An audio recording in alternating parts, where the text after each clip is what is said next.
Nakabili na si Ma'am Aya ng mga semilya ng pechay, ampalaya, at pipino na ibibigay niya kina Juanita, anak ni Nanay Lorna, at sa asawa nitong si Chris. Ito ang naisip niyang tulong para sa mag-asawa bilang panimula ng kanilang bagong buhay, dahil napagdesisyonan na nilang bumukod mula sa bahay ni Nanay Lorna. Ayon kay Ma'am Aya, mas mabuti raw kung magsisimula ang mag-asawa sa pagtatanim ng mga gulay na madaling mapakinabangan at madaling maani. Siya na sana ang bahala sa mga semilya. Pero dahil napansin niya na sobrang mahal na rin ng mga ito at medyo lumobo na rin ang kanyang personal na gastusin, naisip niyang lumapit kay Sir Onyot para maghati sila sa pagbili. Hindi lang semilya ang kanilang binili. Kumuha rin sila ng gamot na panlaban sa mga insektong maaaring sumire sa mga pananim. Ibig sabihin, halos kumpleto na ang kailangan ni Juanita at Chris para makapagsimula. Nasa kanila na lang talaga kung pagbubutihin nila ang pagtatanim o kung pababayaan lang nila ito. Nang dumating si Sir Onyot, nauwi na lang sa tawanan ang usapan dahil hindi pa pala nasasabi ni Ma'am Aya sa kanya na paghahatian pala nila ang bayad sa mga semilya. Bukod pa doon, maghahati rin pala sila sa pagbili ng bigas na ibibigay sa mag-asawa. Kaya sa pag-alis ni Juanita at Chris, hindi lang semilya ang kanilang baon kundi may dala rin silang bigas bilang panimula.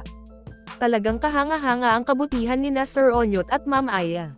Kahit hindi naman kalakihan ang kanilang YouTube channel at hindi pa rin sigurado kung kumikita na ba talaga sila dahil hindi naman ganoon karami ang views nila, handa pa rin silang tumulong mula sa sarili nilang bulsa. Katulad ngayon, kahit medyo nag-alangan si Ma'am Aya sa nagastos niya sa semilya, nakiusap siya kay Sir Onyot na maghati na lang sila, at agad naman itong pumayag. Ngayon, balak nilang dalawa na sila mismo ang maghatid ng semilya at bigas kina Juanita at Chris. Ayon kay Sir Onyot, kakausapin din niya si Chris tungkol sa mga responsibilidad nito bilang asawa. Hindi raw kasi pwedeng manatili na lang sila sa bahay ni Nanay Lorna. Dagdag pa niya, pwede naman sana, pero hindi nila masisiguro kung magpapatuloy pa ang tulong ng sponsor kung ganoon ang mangyayari. Ang totoo, hindi naman para sa mga anak na may asawa na ang tulong ng sponsor. Ang tulong ay para kay Nanita, sa mama niya na si Nanay Lorna, at sa asawa nito. Buti na lang at pumayag ang sponsor na kasama ni Nanay Lorna ang kanyang mga apo sa bahay. Pero pagdating sa mga anak na may asawa na, inaasahan na talagang bubukod at magsisikap na ang mga ito. Sa ngayon, 10 kilo muna ng bigas ang ibibigay nila sa mag-asawa. Gusto muna nilang makita kung magkakaroon ba ng pagbabago at kung susundin ba ni Juanita at Chris ang mga payo nila. Hindi rin naman sila mahihirapang bumisita dahil sa kabilang area lang ni Nanay Lorna lilipat ang mag-asawa. Kung makikita nilang masipag at responsable ang dalawa, siguradong mas gaganahan pa silang tumulong. Dahil sino nga ba naman ang hindi matutuwa tumulong kung nakikita mong pinapahalagahan talaga ng tinutulungan mo ang pagkakataong ibinibigay sa kanila. Hindi lang si Nanay Lorna ang gusto nilang tulungan. Gusto rin nilang gabayan at suportahan ang mag-asawa habang nagsisimula pa lang sila, lalo na't bata pa ang mga ito. Hanggat kaya nila, handa silang magbigay kahit mula sa sarili nilang bulsa. Balak din nilang kausapin si Nanay Lorna dahil ipinasabi ng sponsor na si Ma'am Tess na hindi nakasama sa budget si Juanita, dahil may asawa na ito at nararapat lamang na magbukod na sila. Ibinahagi rin ni Ma'am Aya na sinabi raw ni Nanay Lorna na kung mavlog sila, huwag na raw nilang isama o ipakita si Juanita. Ayaw kasi talaga ni Nanay Lorna na umalis ang mag-asawa sa kanyang bahay. Sa madaling salita, parang gusto niyang hindi malaman ng sponsor na nandyan pa rin sina Juanita at Chris sa kanyang poder. Pero ayon kay Sir Onyot, hindi iyon pwede. Mahirap daw sundin ang ganoong kagustuhan, lalo na't sila mismo ni Ma'am Aya ang nagtuturo sa mga anak ni Nanay Lorna na magsikap, magtiyaga, at matutong tumayo sa sarili nilang mga paa. Si Nanay Lorna nga ay tinulungan nila sa pagtatanim at pagsasaka upang kahit may natatanggap na tulong, hindi lamang sila maghihintay nito kundi matuto ring magsikap. Maliban sa semilya at bigas, bibigyan din nila ito ng kaunting groceries bilang ulam. Nasa bahay na sila ni Nanay Lorna, at bilang isang lalaki at may asawa, nais ni Sir Onyot na pagsabihan si Chris. Ayon kay Sir Onyot, bukod sa mga pananim na madaling mapakinabangan, maaari rin silang magtanim ng mga pangmatagalang pananim tulad ng niyog, dahil sila rin naman ang makikinabang kapag lumaki na ito. Doon pala sila titira sa isang bahay na nilagyan nila ng bubong ni Sir Onyot, hindi sa bahay na ibinigay ni Sir Paul kay nanay. Ayon naman kay Nanay Lorna, ang plano raw ni Chris ay kapag nagkaroon na siya ng pera ay gagawa siya ng bahay dito sa sentro na malapit sa kanila. Sang-ayon naman si Sir Onyot sa plano ni Chris upang magkaroon sila ng mauuwian dito sa sentro. Ngunit hindi ibig sabihin na kapag may bahay na sila roon ay doon na lamang sila palaging manatili, dahil mayroon pa rin silang sakahan na kailangang puntahan at alagaan.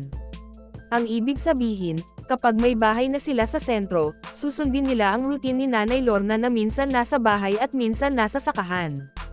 Ayon pa kay Sir Onyot, maaari ring samahan ni Chris si tatay, habang si Juanita naman ay maaaring manatili sa bahay. Mahilig din pala manghuli ng palaka si Chris para gawing ulam, kaya sinabi ni Sir Onyot na magpasabi lamang ito kapag manghuhuli siya dahil gusto rin niya itong samahan. Makikita na sinusubukan ni Sir Onyot na makuha ang loob ni Chris, at maganda ito upang makinig si Chris sa kanya at mag-abayan niya ito.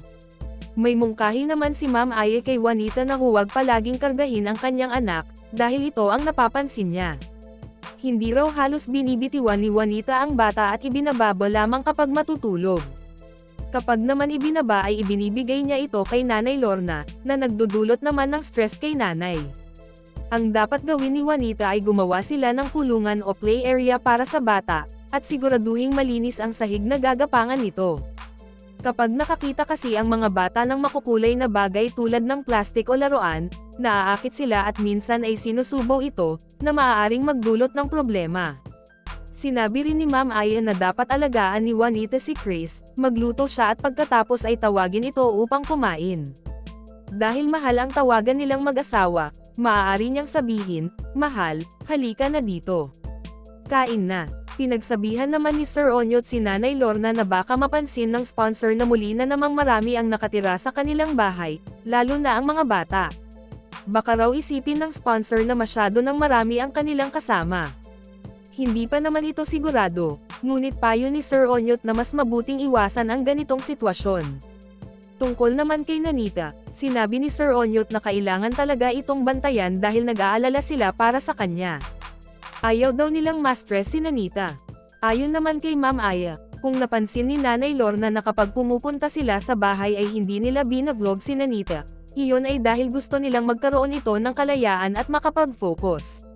May isa raw sponsor na si Ate Maria na nag-aalala dahil baka hindi maayos ang pagkain ni Nanita dahil sa dami ng mga bata sa bahay. Kaya minsan ay pinapakain siya ni Ma'am Aya sa kanilang bahay. Hindi raw pwedeng magutom si Nanita sa kanyang sitwasyon dahil siya ay isang slow learner. Dagdag pa ni Ma'am Aya, kung sakaling magpahor na sila, kukunin nila si Chris, at kung maaari ay si Juanita rin sana, ngunit may anak pa kasi ito.